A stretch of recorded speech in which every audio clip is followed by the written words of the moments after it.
This week's show, it is Tuesday, October 8th, and we've got everybody here this week. It's awesome. I've got Dorian Foley, Adam Carlson, and Kyle West all here for the show. How you guys doing? Doing great, man.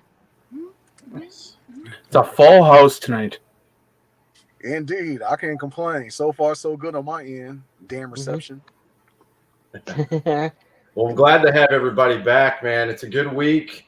If you guys haven't heard, if you've been living under a rock since last week, there was turmoil and there was chaos and the Vikings are falling apart, and it still could very well happen. Don't let it sit there. But went to New York. We played the Giants, played a really good game. We came out with a win, so we're going to talk about that this week on episode number 365, Mr. Jones and Me. I wanted to give a little music reference for this week's show. So it's a nice one. Yeah.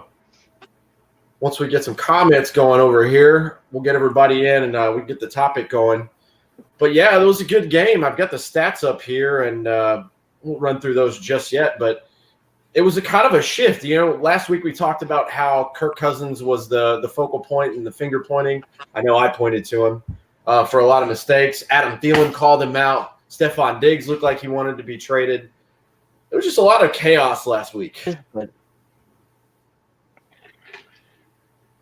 Yeah, I wanted to get Adam and Dorian's take. They didn't get to chime in last week because they weren't here, but was this the most drama that we saw in recent years with the team in a very weird, really quick turnaround? I mean, the Bears' loss was terrible, but I wasn't expecting that after that loss.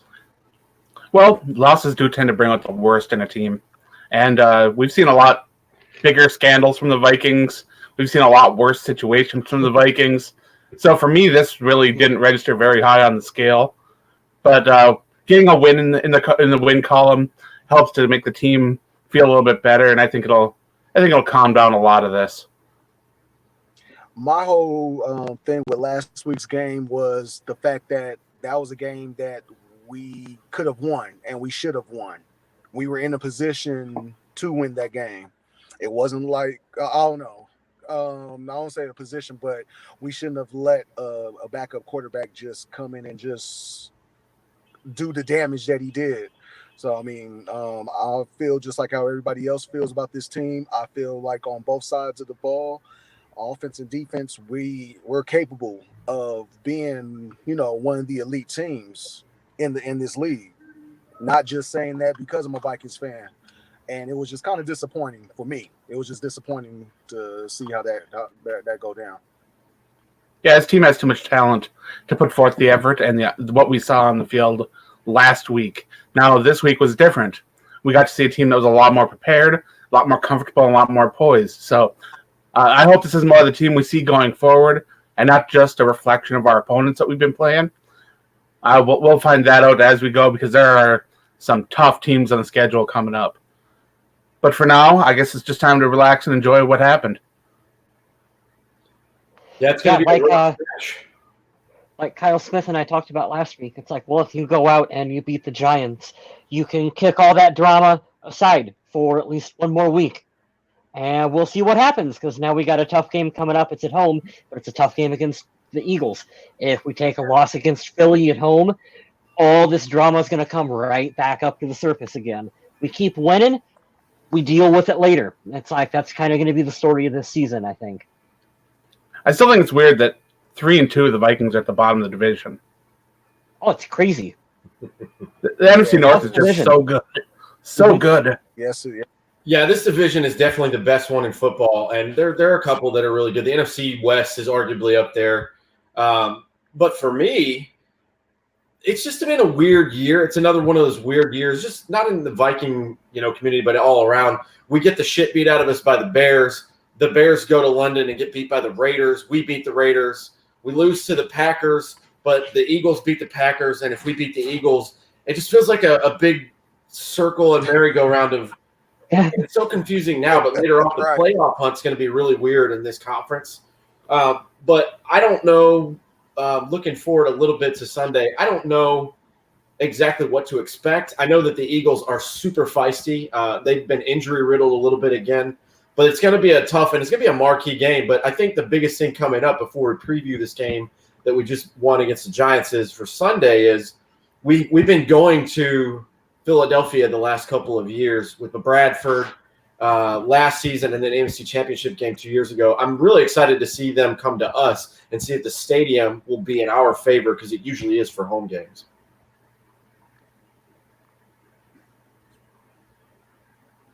I think what's big is the Vikings really need to start worrying about winning games in the conference and, most importantly, the division. Now they've dropped one to Green Bay. They've dropped one to Chicago. And that is not how you can have to be when you're at the bottom of a division. You're not going to win tiebreakers. That way you're going to force yourselves to end up with a better record than those teams. And I don't know right now if the Vikings are in position to make that kind of a run with the tough schedule they have. And even if they do win 9, 10 games, they still have to win that tiebreaker or have the higher record. And there's some really good teams in the NFC. Yeah, there are. Yeah, man, absolutely right about that. It's kind of like a slight hole that we dug ourselves in right now. So it's gonna be a fight indeed to still position ourselves for a playoff spot. Mm-hmm. Yeah, and the weird thing about that is those games that we lost, it wasn't like there were major blowouts. Now, some of them felt that way. I don't really feel like we were in the Chicago game at all. But the Green Bay game, they score all their points up front, and then they don't score anything for pretty much 3/4 of the game. Still, the Bears lost 16-6. It's not a huge point differential. It's just a matter of a little bit of the coaching. The players have to execute, but we're in these games fairly close. Those aren't, blowout losses. But like you said, realistically, we don't ever think about this as fans. You only have to go 6-10 every year to go to the playoffs. You win every division game, you're guaranteed a spot. But, man, this division is just so much better than last year. And even last year, it was okay. Packers were down a little bit, but the Lions are sneaky good. The Bears defense is up there, and the Packers are running away with it right now, which I didn't see coming personally.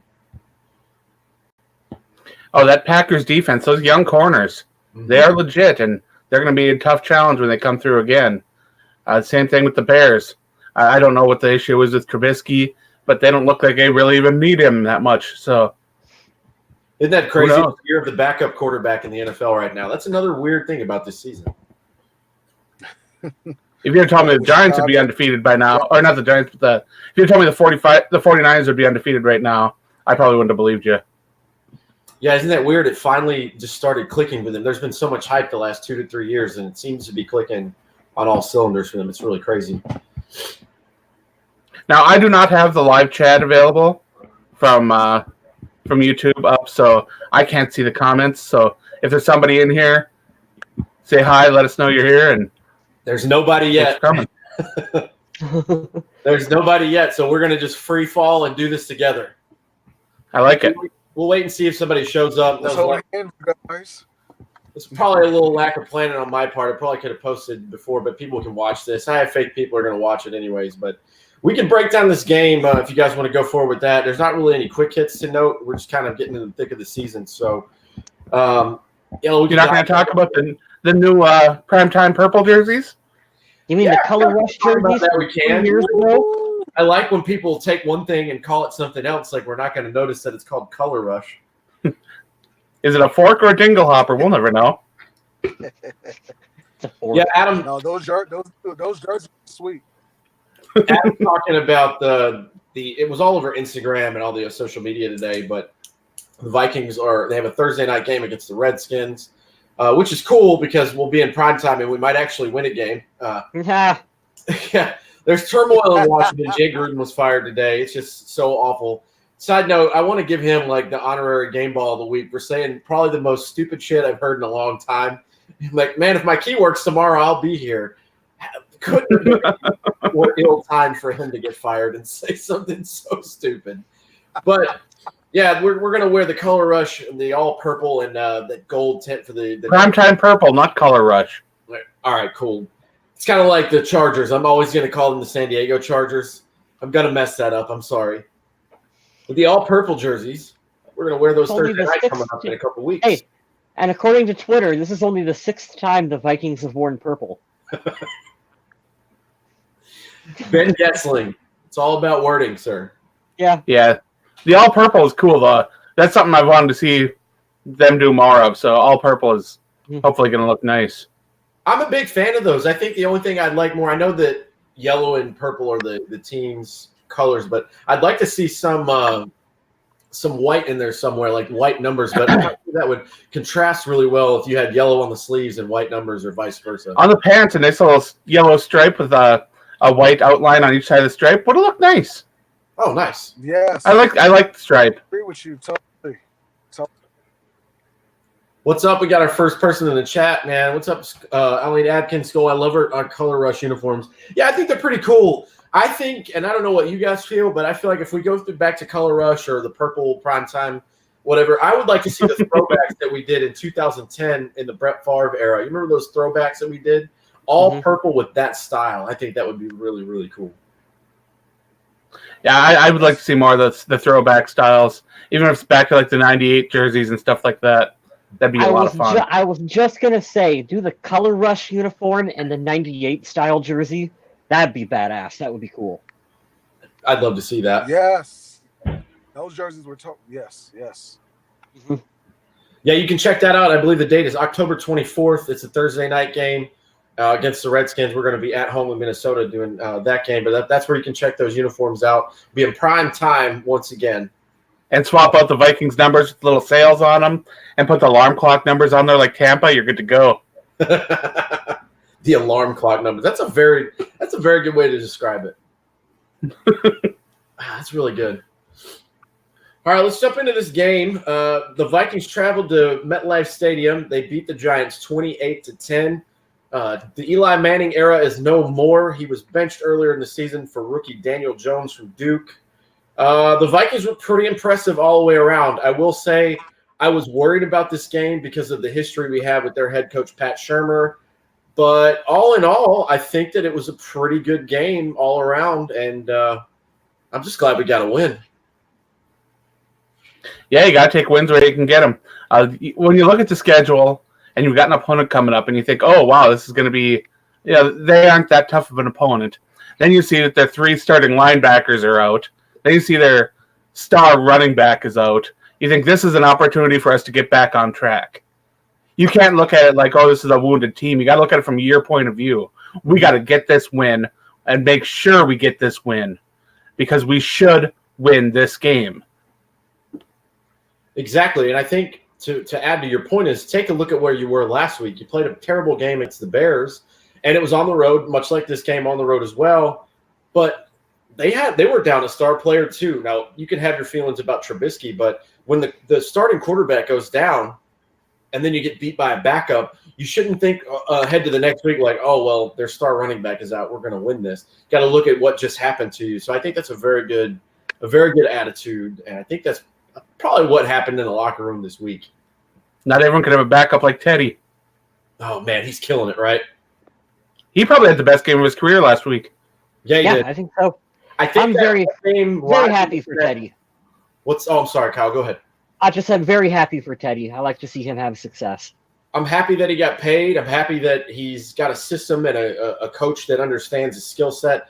And I think that game, either that's the best game of his career or it rivals that Chicago game. I think that game he had like 5 total touchdowns that day a long time ago.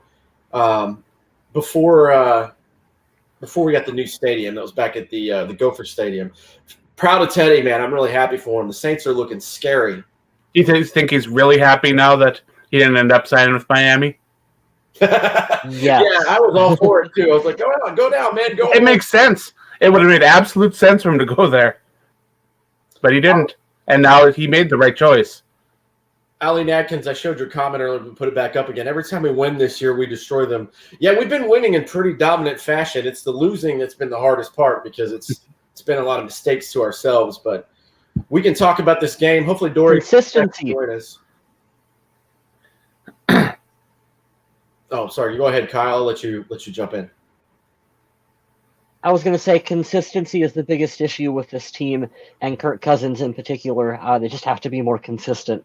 You can see when everything is going well, Kirk can be a pretty darn good quarterback for the team. When things are not going well, it really doesn't go well for him. And they just have to find a more consistent offense. Because I think the defense, by and large, is playing pretty well for Minnesota right now.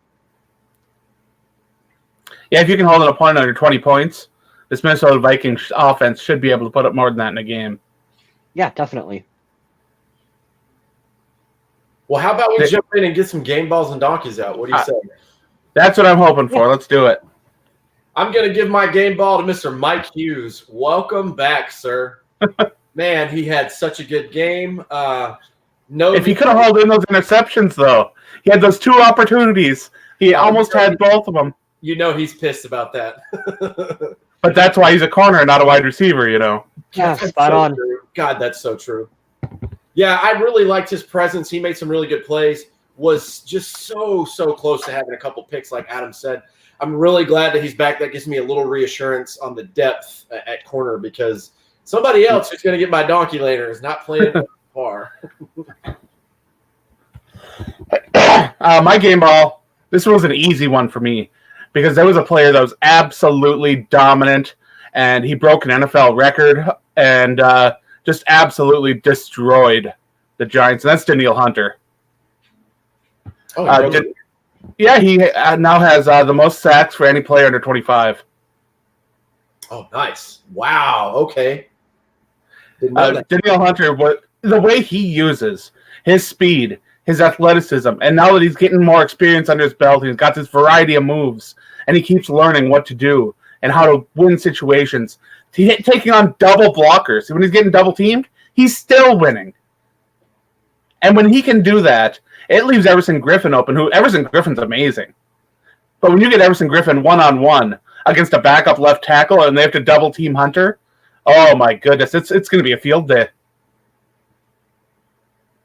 You know what's great, too, is we worried about a little bit. I know I did. Can't really remember for all 3 of you guys, but for last year, we're wondering if Everson could come back to form. He looks like he hasn't missed a beat. Hunter tied to lead the team in tackles, had 7, 6 of them solo, brought down the quarterback twice, and had many more hits and pressures than that. So I absolutely loved watching him play. And if he can keep on that track, oh my goodness, the opposing teams are going to have to game plan to keep extra blockers in that backfield all the time against Minnesota. Nice. It's a good choice, man. One of you two, have at her. I think Mr. Foley's talking. Dorian. I don't know if we can hear Dorian. Dorian. Think you're muted, buddy. Yeah, Dorian's muted. I can't hear you. Yeah, I can't hear him either. Can't hear you, buddy. Well, let's have Kyle West go then. Yeah. Well, I'm going to give mine to Adam Thielen. Welcome back, Adam Thielen. He had 130 yards receiving, 2 touchdowns. That was on 7 receptions. So it's nice to see Adam Thielen back as that number 1 receiver. He's been kind of quiet through the first couple games, so it's nice to see him have that big breakout, consistent performance. And I know a lot of that with him is going to be based on the opportunities that Cousins is going to give to him as well, too. So it kind of goes hand in hand with good quarterback play is going to help out Thielen and Diggs probably later on when he gets more of an opportunity as well, too. But it's nice to have Thielen back out there performing well for the Vikings. So he gets my game ball for this week. One of those touchdown catches was really hard, but the one that I really want to give a shout-out to is when Kirk Cousins threw it a little high, and he had to leap up and went and got it with both hands and hauled it in. That alone, laying his body out there, stretching out, those are plays an elite wide receiver makes, and he keeps proving week in and week out that he is an elite wide receiver. Yeah, spot on, because you're right. That ball was not placed really well, and he just went up. He just went up and snagged it and made that catch. It's like, wow, that really does show. We talk about this all the time with him. He's bigger and faster than what you expect, and he's got just excellent hands. On top of that, he's willing to go out and make catches like that as well, too. He really will put himself out on the line for this team. So, yeah, I love me some Adam Thielen. We got Dorian Foley back. Is your mic working, buddy? No, it is not. Nope. I don't have him muted either, so I'm not really sure what's going on. I'm gonna guess his game ball is gonna go to BC Johnson. Say yes if you're right. No. They said no. It's probably Laquan Treadwell. That's his BC had a good game though. BC. No, BC did have a good game, Adam. Good old BC. Yeah, I'll say it too. I think if I could have, I mean, I had to go with the obvious choice. Ollie Atkins said earlier, hey, I gave ball to Cousins. He balled out. Cousins did have a really good game. I would have given it to Dalvin Cook. The kid went for 21 carries, 132 yards. He also had 6 receptions out of 6 targets for 86 yards. God, if you're picking an offensive player, you can't go wrong with Dalvin Cook. So much of the offense is going through his hands, whether it's as a running back or as a receiver. And he is having a great time making defenders miss, gaining yards after the catch or after contact. His elusiveness and acceleration are just so much fun to watch. Told you guys, I'm so happy to have Gary Kubiak on the staff. It was my favorite addition of the offseason. And the scheme that he's running and this type of blocking, it fits so well for him for the one cut and the acceleration to get through. He's just dominating. And if it wasn't for that damn kid in Carolina, he'd be the #1 rusher in the league. But he's a really, really good running back too. Matt Khalil isn't in Carolina anymore. Ooh, running back. I'm sorry. You must have heard me say pancake. All right, third time's a charm. Dorian Foley. Hi. There he is. There it All is. right, yeah. Hey, Mother lover. Anyway, Adam Thielen. Kyle West took my game ball. Yeah, but just pretty much everything that Kyle West said about Adam Thielen, he balled out. He played like he had a fire lit under his ass. And yeah.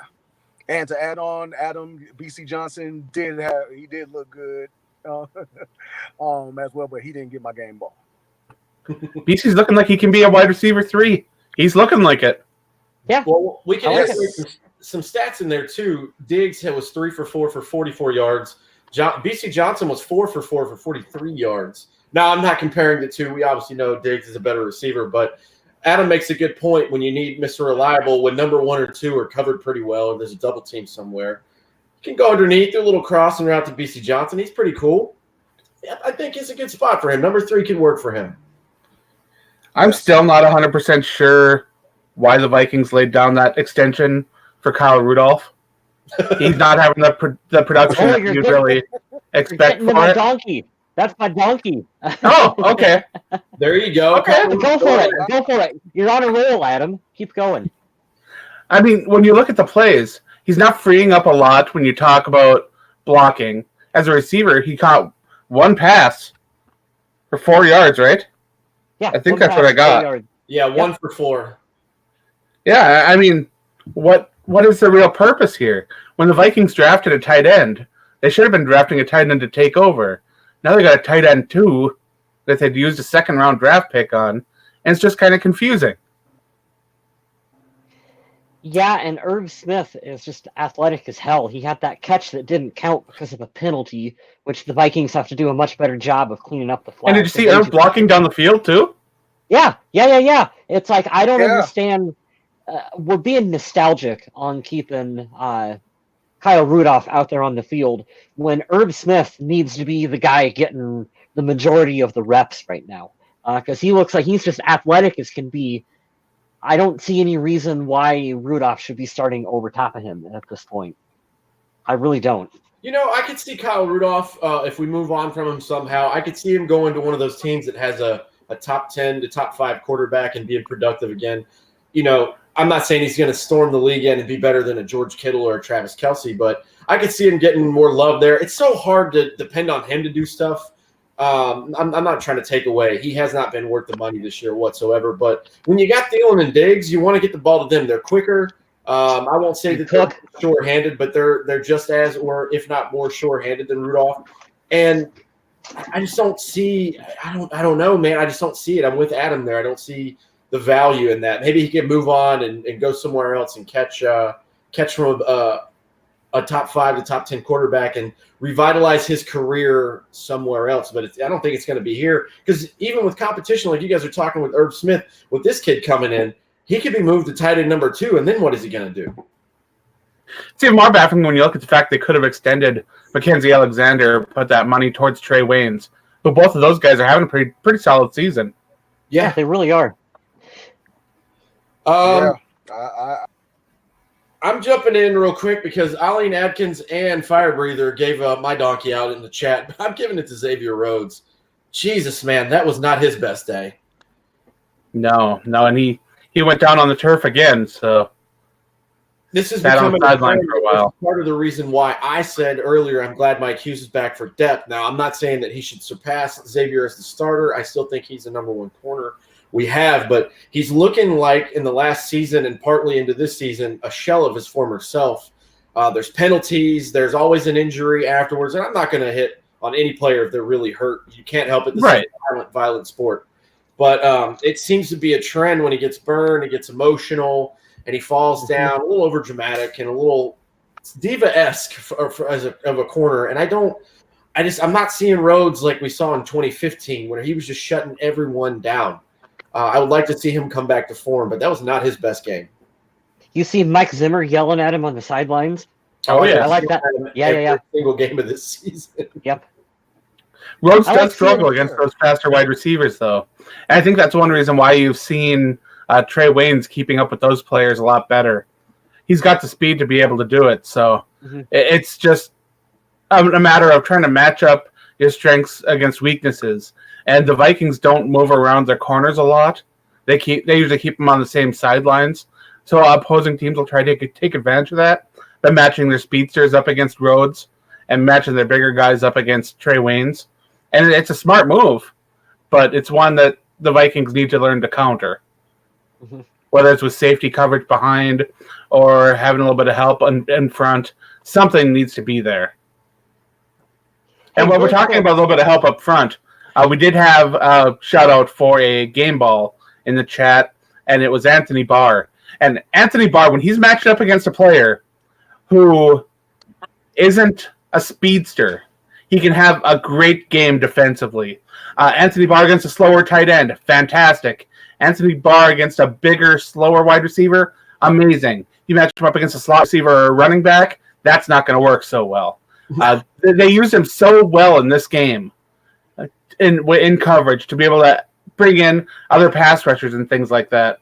It's that Mike Zimmer defense, the way he can disguise things, use players you wouldn't expect to do things.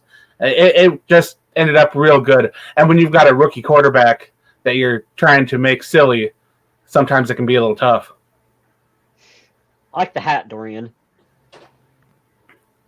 My donkey this week, Pat Elflein. I still don't understand what's going on with him.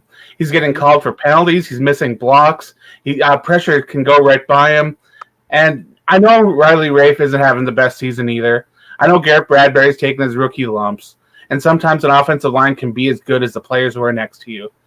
But this game, especially with the way they are trying to figure out a formation for the offensive line to not only open holes in the run game but protect Kirk Cousins, having the best players possible out there to do what they do is important. And I'll be absolutely honest, when Pat Elflein leaves a game and they have to plug in another guy from the bench, I don't notice that much of a difference. It's because there isn't one. Yeah, who came in for him? Was it Dakota Dozier? Is that who came in? Yep. Yeah, I didn't see, like you said, didn't see much change there. I don't know if he's having a hard time adjusting to the guard over center position, but didn't he play some guard in college as well? Yeah, he played 3 years at guard. I don't know. 1 year center, I believe. The curse of the Vikings offensive lineman continues. But I do want to say, the return of Josh Klein in this game was big. Josh Klein is turning out to be a lot better than I thought he was going to be. When the Vikings signed him, I came on here on the show. I was like, "Oh, he's an average to slightly above average offensive lineman." And I'm starting to think he might be a little bit better than that. This is why we've missed you on the show, Adam. I love We're talking about offensive linemen enough. I love it when it's nerdy to us. Right. Oh, this is great. This is a good comment we have to put in here.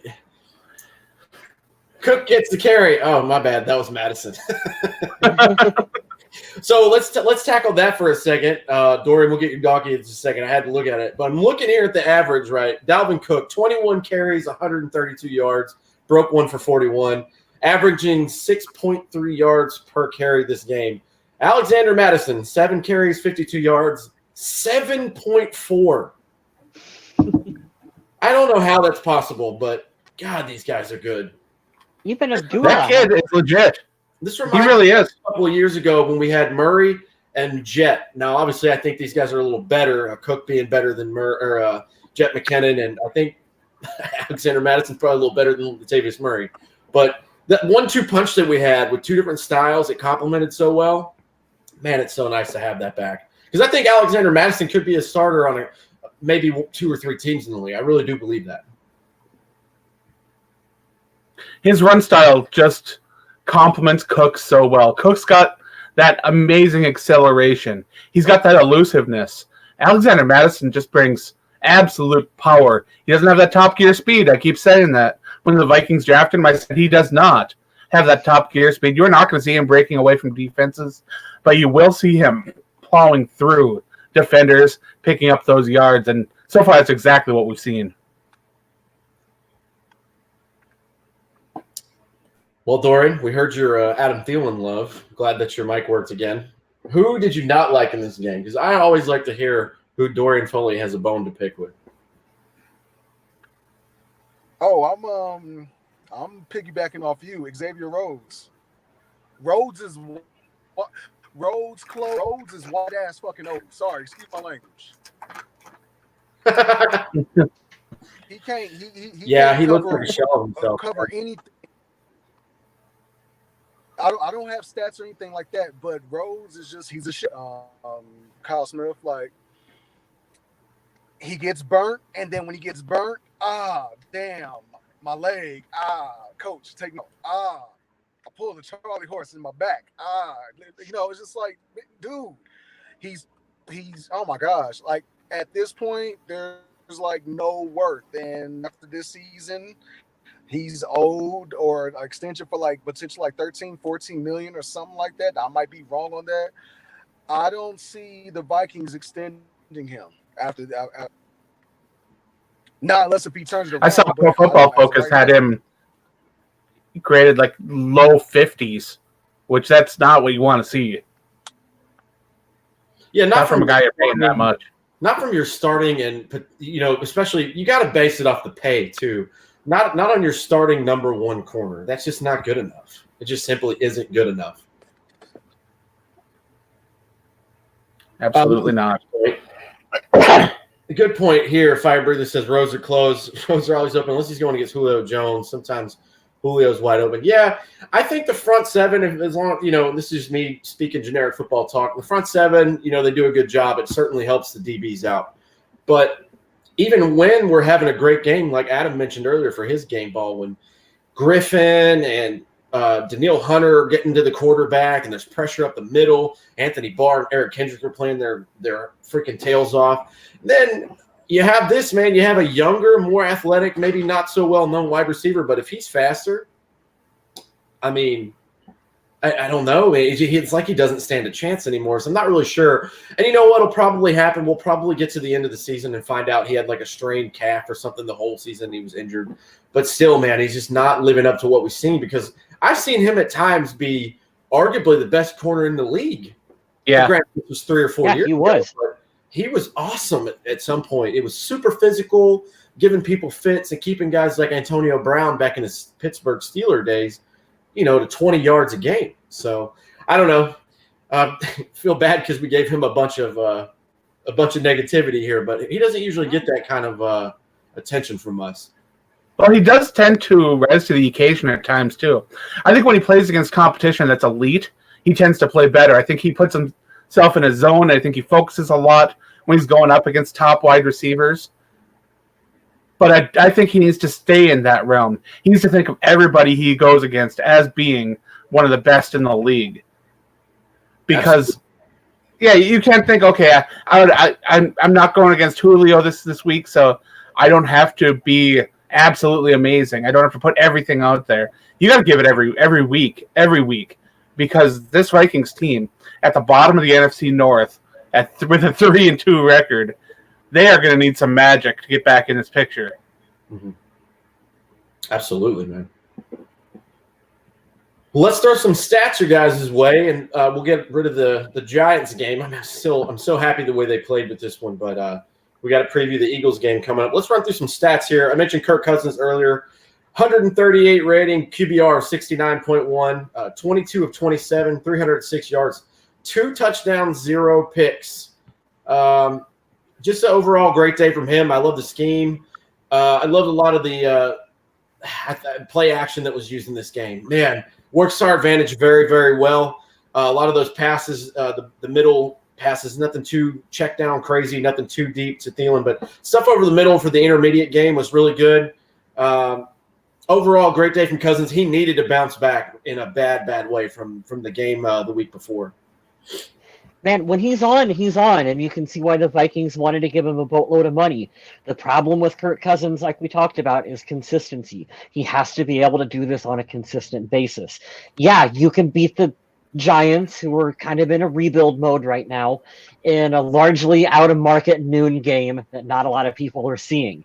Can you win those big divisional games? Can you come up when we need you the most? That's the questions that we have on Kirk Cousins. What is he going to do against a much better Philadelphia team this coming Sunday? Like, get that win, and then I will be a lot more impressed with Kirk Cousins. Kirk Cousins, he was good in this game, but he was far from perfect. Yeah. Cousins, the play action has always been a strength of his. Mm-hmm. That is one of the things he does real well, is he can play off the defense, make them second guess, then deliver a strike. And that allowed the offense to be really efficient when distributing the ball. And most of his incompletions were throwaways. So the fact he was able to get the ball to his target on nearly all of his throws is great. That's exactly what you want to see, especially when Dalvin Cook and Alexander Madison are having the days they're having on the ground. You don't need him to be great. You just need him to be good. Now, we still have some problems. Do that. We still have some problems with Kirk Cousins in the pocket. Kirk Cousins, there were several times during this game where you'd see the pressure get around him and he'd hop or step to the side instead of stepping up in the pocket. I understand his hesitation because there hasn't been that protection in the pocket for a couple of games this season. And all of last season, the protection couldn't contain very well at all. So I understand him kind of seeing ghosts there in the pocket. But he's got to start trusting that offensive line and doing what he can and what he's supposed to do as a quarterback. So maybe that'll be something that changes as they go forward. Maybe he'll start having a little bit more faith in that offensive line. Maybe he'll start stepping up instead of out or over. But this game gave a lot more hope to what we want Kirk Cousins to be. Correct. And speaking to your point of the O-line, it's not like we have Indianapolis's O-line or the Raiders. You know, they have great offensive lines. They've got some really, really good individual players. But don't get it twisted. This O-line is much improved from last year. Yes. Much improved. And like I said earlier, with the addition of Kubiak and the kind of stuff we're doing for the run game, all the excuses that we tried to throw out for him last year, they're not really going to work if they continue to play like they've been playing. Because overall, I believe, and I'm not a pro football, .com pro football focus expert, but we were 30th last year out of 32. I think they're in the very, very low 20s or high 20s or low teens. They've made a significant jump. I would say 8 or 9 spots just based on the scheme alone. And then, adding a guy like Josh Klein in, but he's got to keep playing like this. I'm 100% with you. It's just this inconsistency, like Kyle mentioned, that is super frustrating. I want to see him have one game where we see that corny, you like that moment come out where he beats a team that's, like going into this week. Philadelphia was super feisty and went into Lambeau and won. But then he come to us and he plays lights out and beats a Philadelphia team that we consider a playoff caliber team. If he can go out and do that, I think a lot of that will go away. And maybe, just maybe, he can build some confidence and do it from week to week. We're drinking the Kool-Aid again, Smith. I'm trying to give the benefit of the doubt, man, but I've got to stay cautious. I don't want to get burned again. Mm-hmm. Kind of got to look at the positive side of things. Otherwise, you'll let that negativity just consume you, and then you'll be on the dark side of the force, and you don't want to be there. Right. Oh, yeah. We're pretty much where we were last week, the entire week. Yeah. Going over more stats, rushing. We had 211 rush yards total. Kirk Cousins 3 for 3. Amir Abdullah 3 for 24 with a long break of 15. He had a nice run there.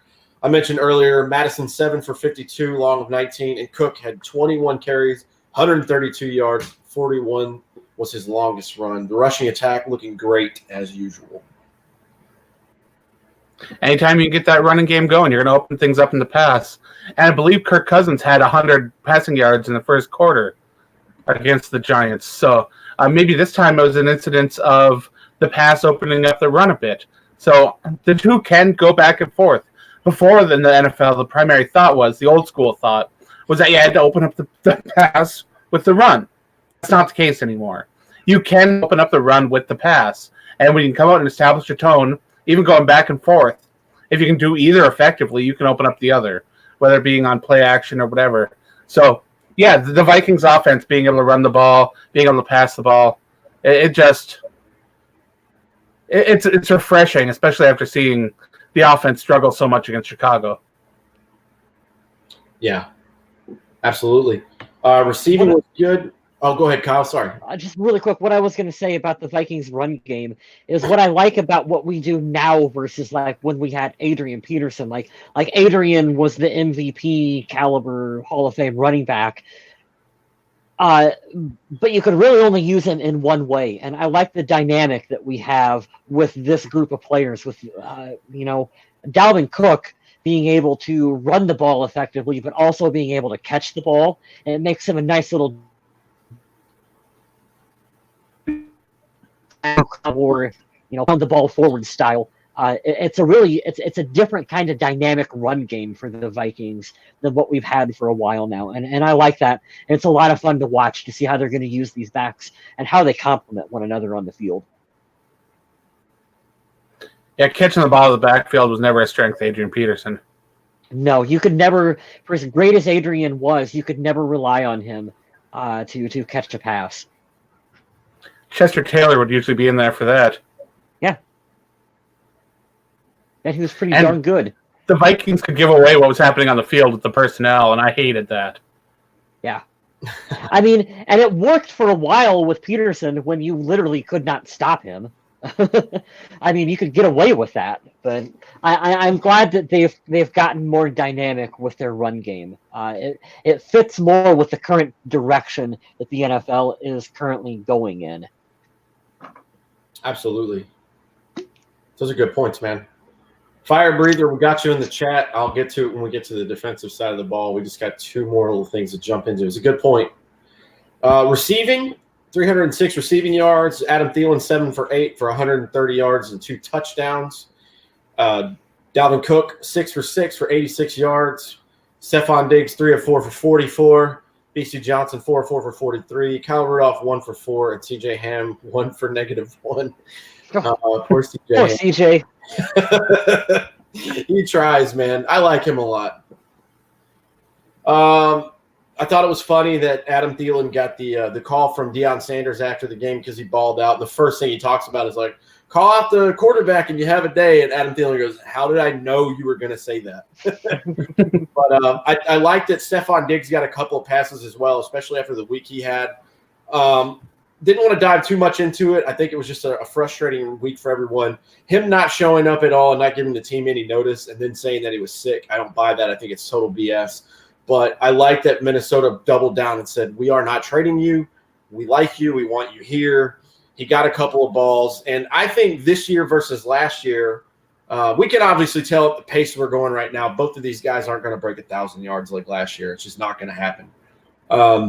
But I like what the dynamic could be as it balances out more versus last season where it was pass happy and the run was terrible, is 1 week Thielen could go 7 for 8 for 130 like he had this week with 2 touchdowns.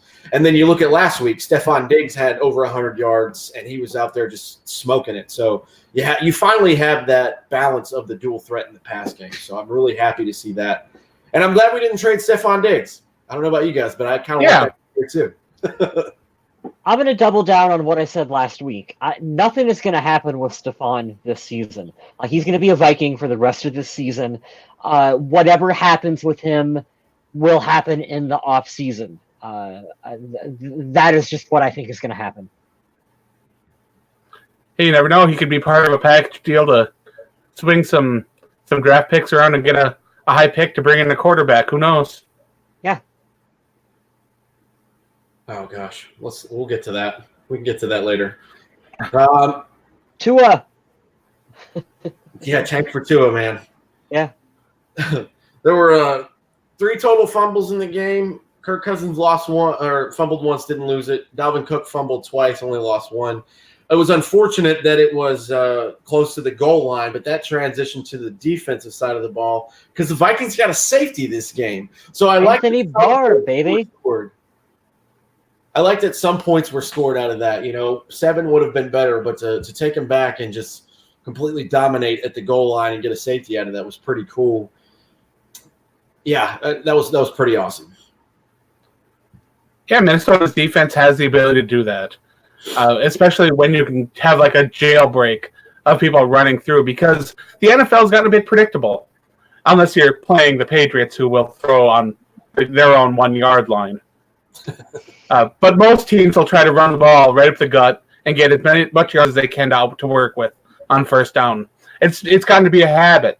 Minnesota, they bought in on that, said, let's go for it. And they sent the house, and they got it. It was a gamble, but it paid off. Really should have gave a game ball to Anthony Barr. We talked about him a little bit in the opening of the show, but he did have himself a nice game this week. We've been hard on him in the past for some valid reasons, but like you said, Adam, you pointed out a lot of his strengths and how the Vikings utilized him, and I think that was a really good analysis. I think that Barr had one of his better games for the Vikings against the Giants. Yeah. Well, it's like what Adam said, when he gets used correctly and he doesn't get exposed, like last year, God, that Rams game is going to be in my nightmares for 10 years from now. But, you can't put him against a speedy small back, or he's not going to win against a slot receiver most of the time. But when he's paired up, on the bigger guys that he's just as fast as, like Adam mentioned, or if we use him for something he's really good at, like rushing the passer, I mean, the guy's a force to be reckoned with. I like, and I think you guys would say it too, this is just me looking at football a little bit harder now that we've been watching for so long, but he's okay in coverage. I like Kendricks in coverage a lot more, but it's just some of those matchups aren't fair. But when he gets used right, man, you see why he was a number 9 overall pick. I'm super glad he didn't go to the Jets too, man. I like our backups. I like Eric Wilson and I love Ben Gedeon, but man, I'm so glad he didn't sign with the Jets.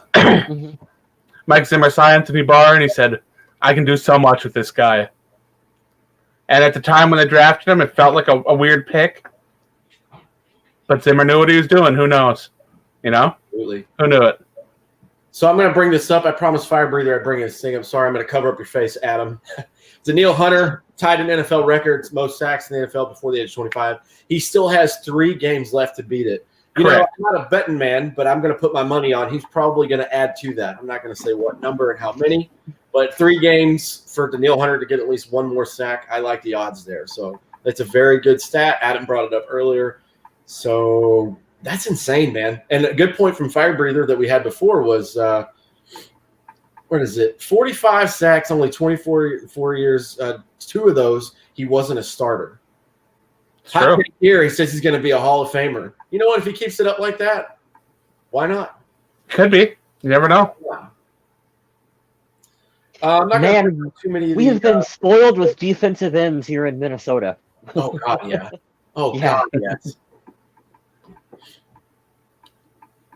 Nice history of them with the Vikings. I'm not going to break down the defensive stuff too much. There were 11 total passes defended, which is insane. There were 8 quarterback hits. There were 4 sacks, 7 tackles for loss by the team. Danielle Hunter led the way, as Adam mentioned. Then Eric Kendricks, and then Harrison Smith. Anthony Barr got a late interception for us there in the game. Kick returns. Marcus Sherrills is back. I forgot he was back this weekend until I saw him. Welcome back, Marcus. Yeah, welcome back for your 9 lives with this team, man. Amir Abdullah and Marcus Sherrills got some kick returns in. Marcus Sherrills did the punt returns. Always my favorite stat right here of anything in any game. Dan Bailey, 4 for 4 on field goals and 2 for 2 on extra points. My man. Keep it going. And this is also a good stat here. Colquitt, the punter, only had to punt once. That's awesome. That's insane. Yep. That is what you want to see. Let's keep doing that. Yeah, why don't we try that model going forward?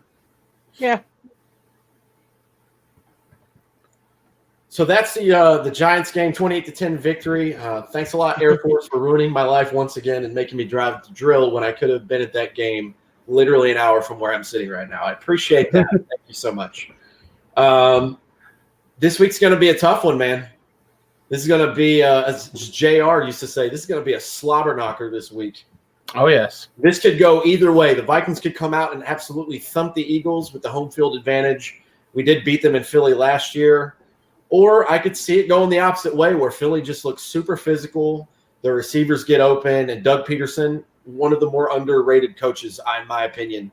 Man, Carson Wentz is a stud. I was against him a lot. I watched him. I think what changed my mind for him is earlier in the season. I think it was game 1 or 2. The Falcons, they played the Falcons in Atlanta, and I watched him. And even though they lost as a team, the kid is phenomenal. I don't care that if he's injury, his injury history is a little questionable. If I had a chance to get a guy like that, absolutely go out there and get one. He's huge, athletic. He's just a great, great quarterback. But it's going to be a tough one, man. I don't know. What are you guys' feelings for this game Sunday? They're always a tough game because they have a strong pass rush. They got a smart quarterback who can make good decisions. They can run the ball with that offensive line. But the thing I love the most about this game is that it's a home game. I think that it's going to be at US Bank Stadium. I think that crowd's going to be extra loud and rowdy. And I think that Minnesota is going to have a decent chance of bringing home a win this game. It's not going to be easy by any means. But like I said before, the Vikings got to treat every game from here on out as if it's the most important one in the schedule.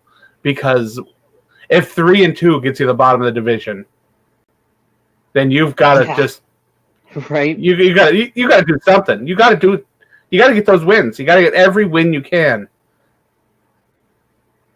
That will get all these guys hungry. Yeah, right. We need that home field advantage big time for this one. I think that's gonna help turn the favor for the Vikings to win this one. So they need some Bud Grant magic. We need Bud Grant before the game to sound the horn or something to get the fans going. I don't think fans are going to need that because I think there are a lot of fans out there that already have some ill feelings towards the Eagles. Right. Very true. There might be a few bitter people out there. I still say that this is the perfect game to let Bud Grant come get the fans fired up before the game starts. Yeah, man. This game scares me just because I still have a bitter taste in my mouth from a couple of years ago. It's weird that we don't think about too much that we went into Philly and beat them last year. Right. I love that game, with the Linval interception return. But, man, they just look like a desperate team. They look like – I think what the Lions went in there and thumped them in Philly and gave them a loss. They lost to Atlanta. Atlanta's a horrible team. That's one of the biggest surprises of the year for me, Atlanta being so bad. I think Dan Quinn's on the chopping block. That's just me personally. But, man, you lose to the Lions, you lose to Atlanta. You're like, what the hell's going on in Philly? And then they come out against the Packers, who looked like they were going to breeze through the season to like 11-5, 12-4.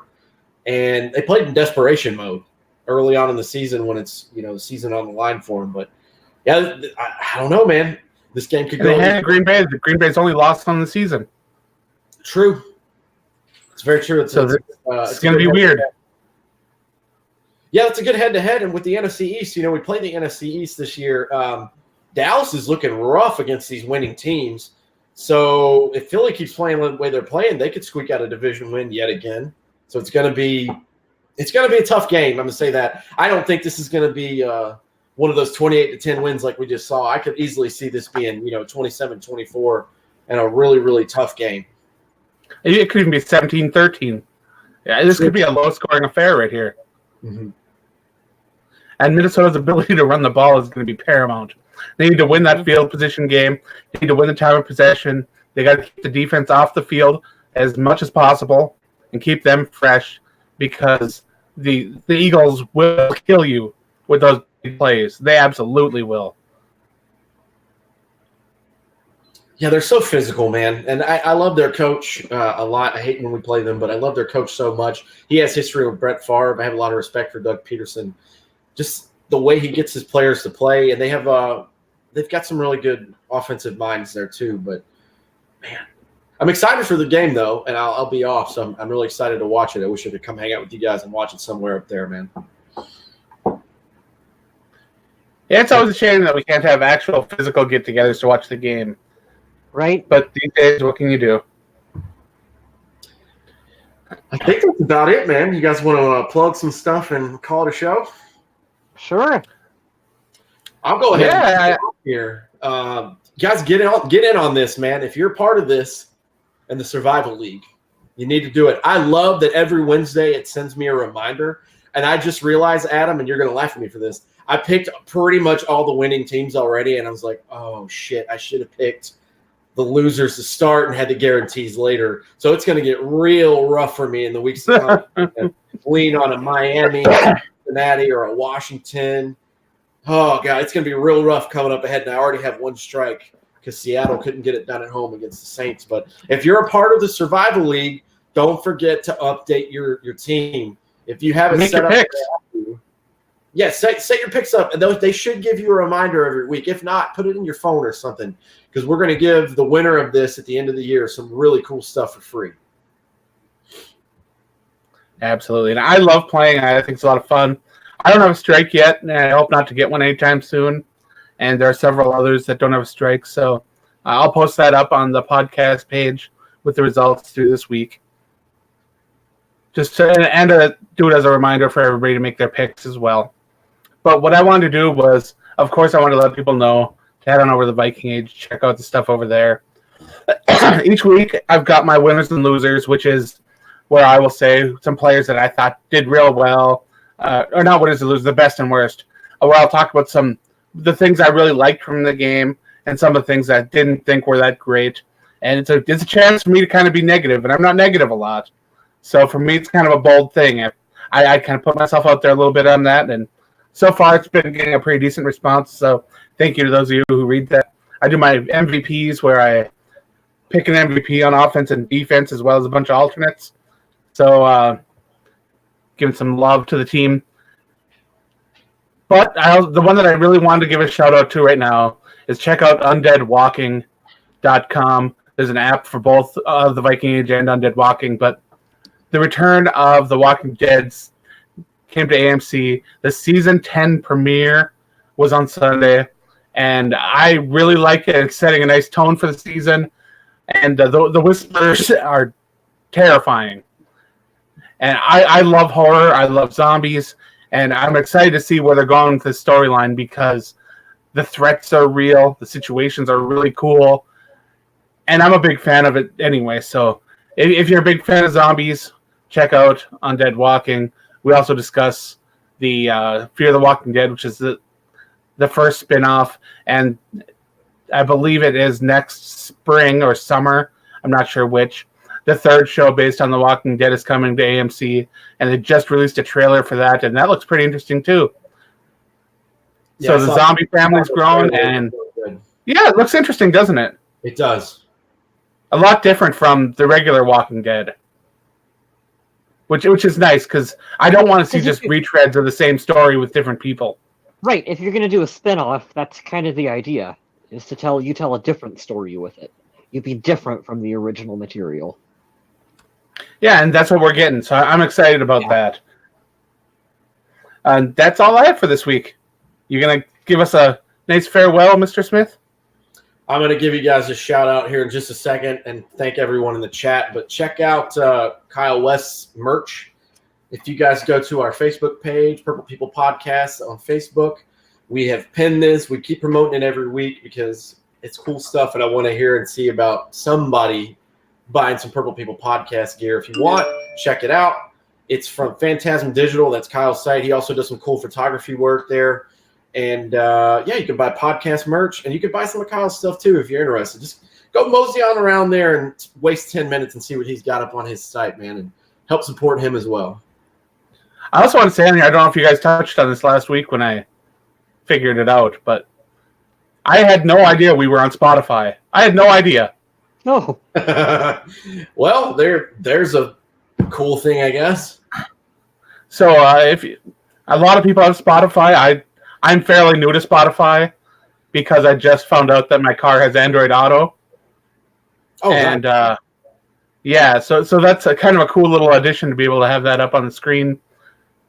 And when I was searching for stuff, I decided to type in Purple People Podcast because I saw there were podcasts on there, and boom, there we were. That's So awesome. yeah, if you're on the road, you can listen to us. Why not? It is pretty cool. I also didn't know we were on Spotify. Yeah, something that we're doing brings it up on Spotify. I don't know what it is. I don't know what I set up where, but we got it working out. That works. All this stuff is linked together these days anyways, but that's cool that we're on so many platforms. And what else is cool is all of you guys in the chat here, from Arlene Adkins, Fire Breather, Shay Rizzo jumped in, Sean Reynolds was back. Everybody jumping in and giving their opinion. We'll say it every week because we mean it. Thank you so much for the interaction. Sorry we didn't give you a little notice. I was having some difficulties getting this linked up because technology still kicks my ass sometimes. But thank you for everyone for interacting. And, yeah, we'll give you a little advance notice next week after we cover the Eagles game, which is this Sunday. Take care. Everyone stay safe. I can't steal Adam's line if he's here, though. Adam, Do it. Show out. Nope, do it. All We're right. just sitting here. Stealing Adam's line. Everyone stay safe. We'll see you after the Eagles game Sunday, and stay classy, Minnesota.